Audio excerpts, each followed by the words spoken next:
Well, we've travelled to some fantastic places on fishing Western Australia already, but I have to say nothing can compare to my favourite kind of fishing, and that's fishing for big tailor around reefs.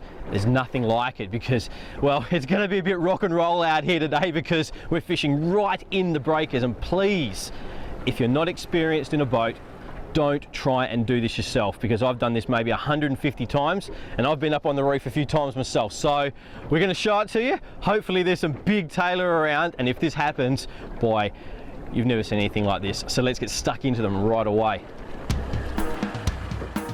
As with beach fishing, I like to use ganged hooks and a muley bait, but this one should be unweighted on a hard-coated mono leader. Avoid wire, as this can spook a fish, and it's also good to avoid getting flipped over by the swell about to break on your head.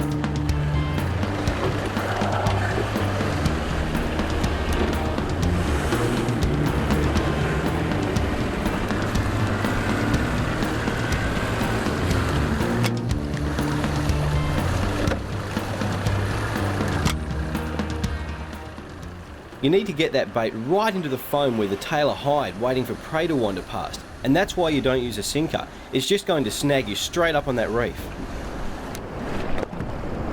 Yep! Oh! Woo! Good fish!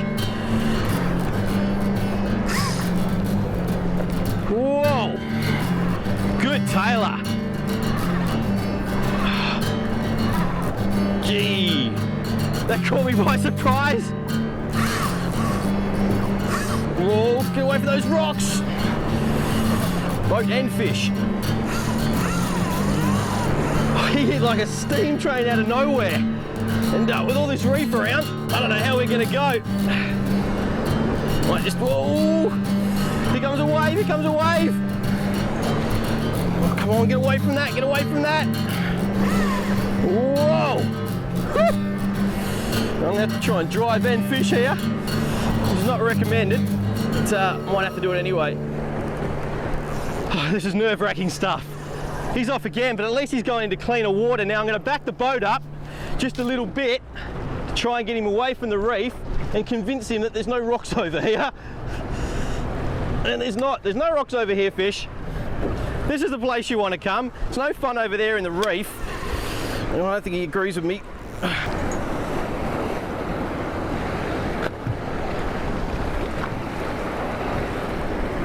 Oh, this is what it's all about. This is why I love this fishing so much. For all the sailfish and the action up north, to be able to do this locally, swell pounding around you, huge tailor. My heart's pounding, I can feel it. Oh, he's a nice fish. Here he comes again, whoa! Oh, I think I've got him bait. I think I've got him bait. Now, just be careful here. Watch his mouth. You can use a net if you want, but I prefer to just lift them. He's beaten. And there you go. 2 kilo tailor. Woo! All right, we're going to put him back. And as you can see, he's still full of life. And it's getting a bit hairy out here. I love it. Let's put him back.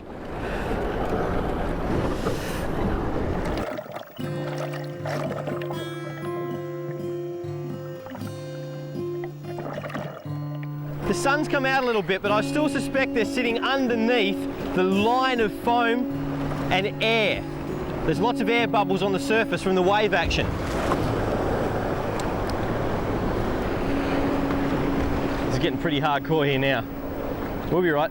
We've taken all the precautions.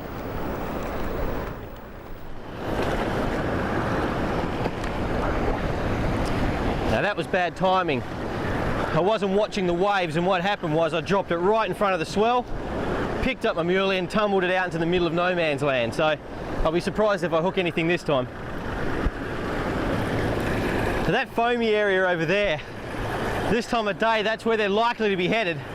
Just to sit underneath it, wait for any stray morsels to come along, like my bait. Just feeling good about it. Yeah, oh yes! oh, just as I was reversing, it sunk down a bit. So there you go. Sometimes a little bit of luck pays dividends. I was reversing and let the bait sink, and I've obviously found the zone. They're down. Oh, I tell you, and this one's going, the doctor. I'm not going to stop him, I don't think. Oh, I didn't. Whoa. Sometimes they're just too big. Into the reef he went. You'll probably notice that I keep the engine running all of the time, and that's a safety thing. Sure, it's noisy, but the last thing you want to do is get a flat battery or find out your electrics have gone when you're trying to start your engine and a wave's coming charging at you. So keep your engine going and have an auxiliary if you're going to do this, if you really want to be safe.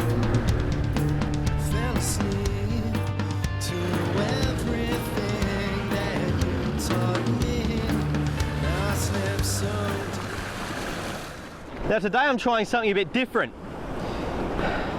Uvella have just released a range of chemically sharpened gangable hooks in the 2.0 range, and I'd normally use 5.0s out here, but the muleys have been quite small lately, so I've gone down to 4 2.0s, which in theory is going to grab the tailor in the side of the jaw a bit more than the 5.0s, which can go right down inside them. So if we're going to release fish, these Uvella hooks might just do the trick.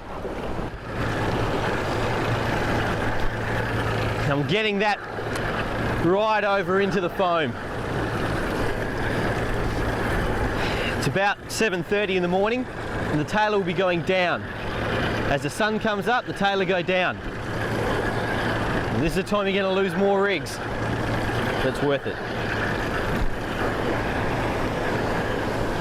Don't waste a lot of time by going a slow retrieve all the way to the boat.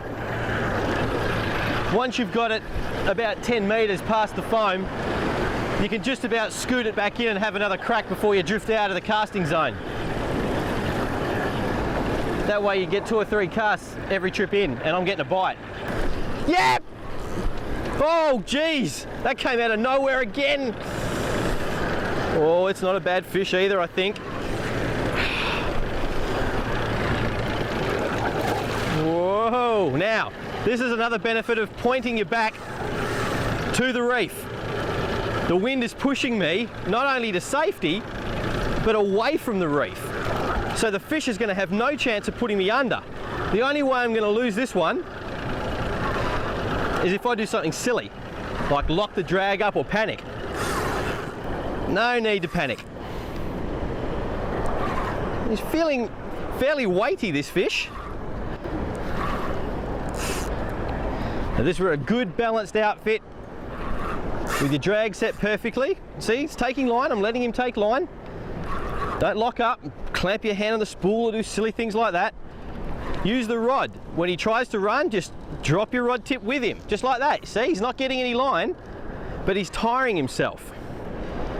Use everything to your advantage, and here he comes. Coming, oh, he came to the top, didn't like the look of me. He's gone back down. But we're so far away. Here he comes, here he comes. Oh, nice fish too. Oh, this is a beautiful fish, and here he comes. Oh, he saw me, he didn't like the look of me at all. Oh, his fins are glowing blue. What a beautiful fish.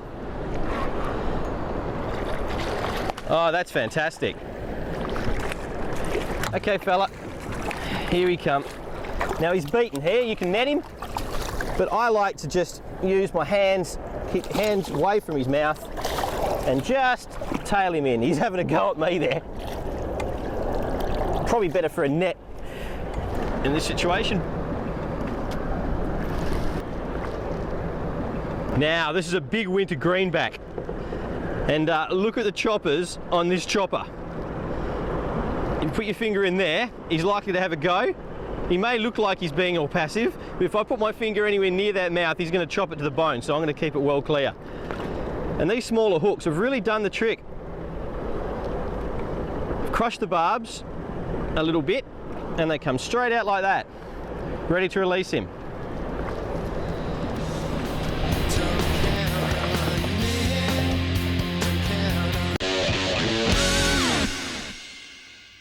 Throughout the series, we've showed you some of the best fishing in the world from the rolly shoals off the coast of Broome.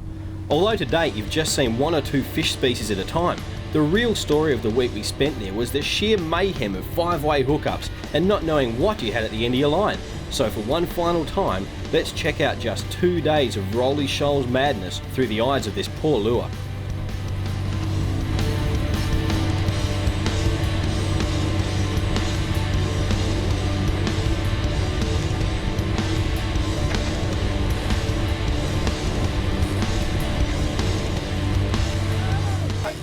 The first fish for the day, and it's anybody's guess what it is. When your rod goes off, it's up to the others on board to get their gear in and stowed safely while you pay the fish to the boat.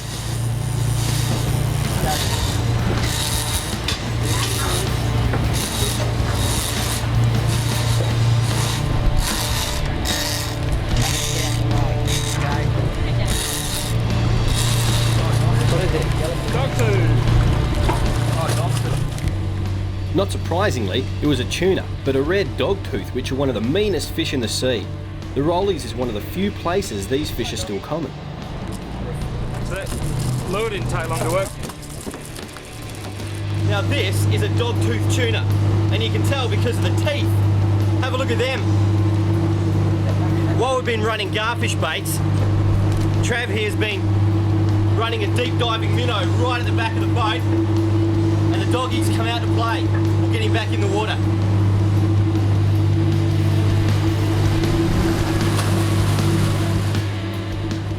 Only one fish in and this poor lure was already looking a bit second-hand. We replaced the treble and sent it back out again. Don't back up! Don't back up! Back up! Don't back up! The next hookup was a five-way, and even the skipper had to come out and help. He sent Marshy off to steer the boat, and all I can say was it's lucky that we were the only people for 350 miles because I've seen him drive before. Oh yeah. Mayhem. Mayhem plus. Absolute chaos. Lines tangled and it was nit one, pearl one for about 10 minutes as the yellowfin tuna went crazy in all directions.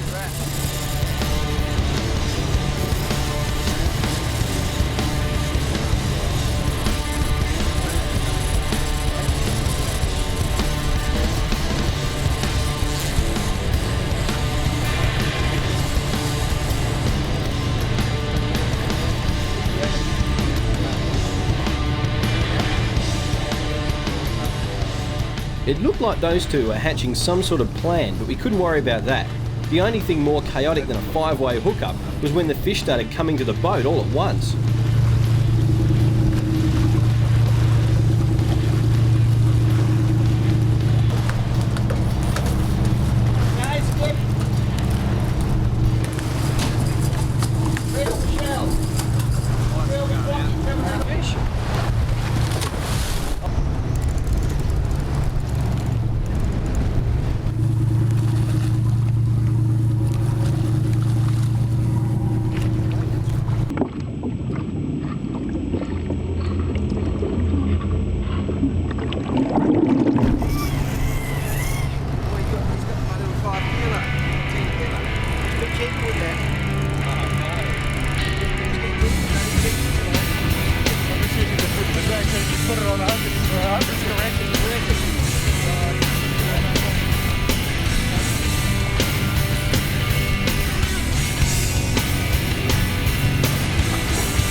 That's what they were talking about. A bit of impromptu sushi action between fish. Good thinking, guys. Next cab off the rank, so to speak, was the ferocious barracuda, which spear tackled the baits in spectacular strikes that few fish can rival.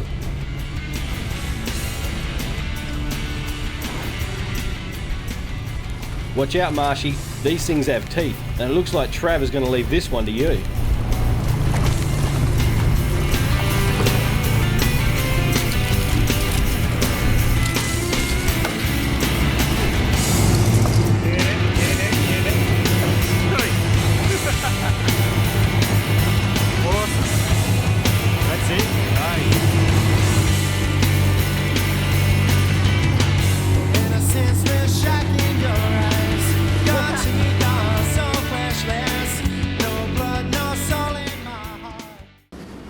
Throughout this series we've featured the amazing rolly shoals, and for some, the best part of the experience is the lagoon fishing.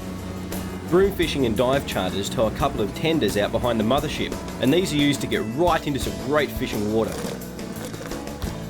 The atolls are pristine white sand, and the corals around them are home to some monster fish.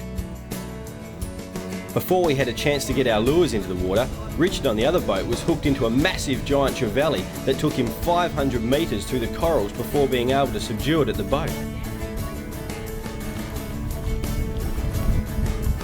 Great work, Richard. Was it Richard? What a fish! Okay, time to get my lure in the water. Long time no see.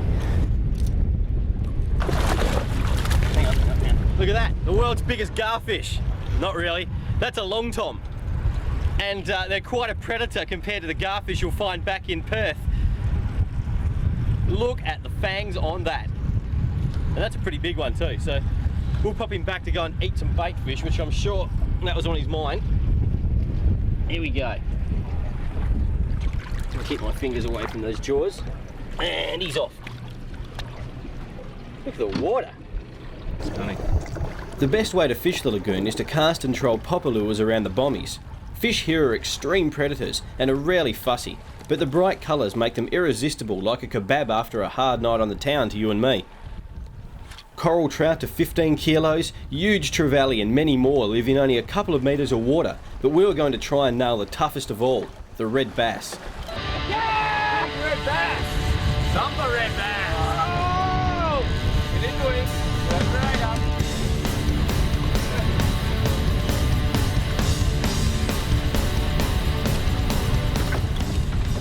Yeah. Oh, you're not wrong.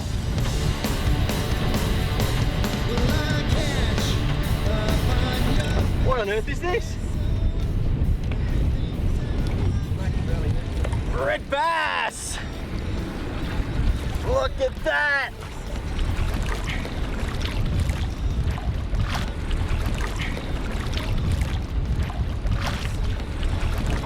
People that have caught Papuan black bass say that these are stronger. And I haven't caught a Papuan black bass. And it can't be any stronger than that. Oh, that's unbelievable.